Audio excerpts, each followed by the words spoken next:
خو ما بچی لره باپ ورکه، نن خو بچی زما چې هر چا شهید کړی قیامت په ورځ پتې الله تپوس کوي. خو لیکن زه هغه خلقو ته ویما شاعران را پاسي وی مولا دغه رباب راته په خپل مذهب کې وی په دین کې راته داخل کا، په مذهب کې راته داخل کا. هغه شاعر عزت نن په دنیا کې کیږي، د طالب او د عالم نه کیږي.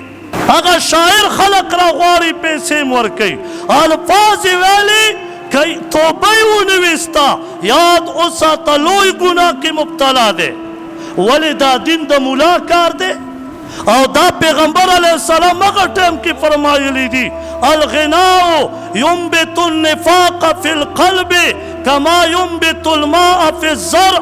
لکه څنګه چې ګانې بجانې په زړه کې نفاق پیدا کوي، یعنی نفاق پیدا کوي، لکه څنګه چې ځمکه شنه بوټي د اوبو د وجې نه رازغونی، داسې منافقت پیدا کوي. بعضې پکې وایي دا رباب او منګی د پښتنو ثقافت دی، بې غیرته دا به ستا ثقافت وي، دا د پښتنو ثقافت نه دی.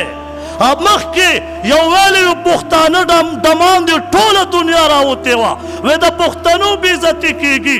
صرف هغه ډم وویله، تا ثقافت وویله، ډم او ثقافت یو دی.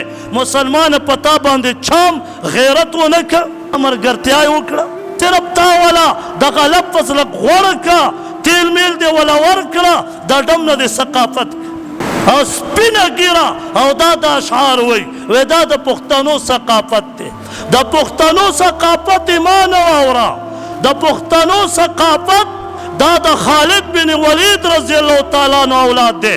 د پښتنو ثقافت بهادری ده، د پښتنو ثقافت شجاعت دی، د پښتنو ثقافت په دین ولاړه ده، لکه خالد بن ولید رضی الله تعالی عنہ ولاړو. یو جنگ کې جنگ یرموک یا جنگ موته کې 79 خالد بن ولید رضی الله تعالی عنہ ماتې کړې وي. مونږ د هغه سړي اولاد یو، مونږ د خالد بن ولید رضی الله تعالی عنہ اولاد یو. زمونږ ثقافت بهادري ده، زمونږ ثقافت ډمخانه نه ده. ډم سړی خو بې غیرته کېږي. مسلمانه نن ما و تا دغسې مشران ساتو، بیا مونږ په دې غیرت او مینت کوو. او لا یو پکې وایي 21 مئی به مونږ مناوو، رباب او منګی به هر کال 21 مئی باندې مناوو.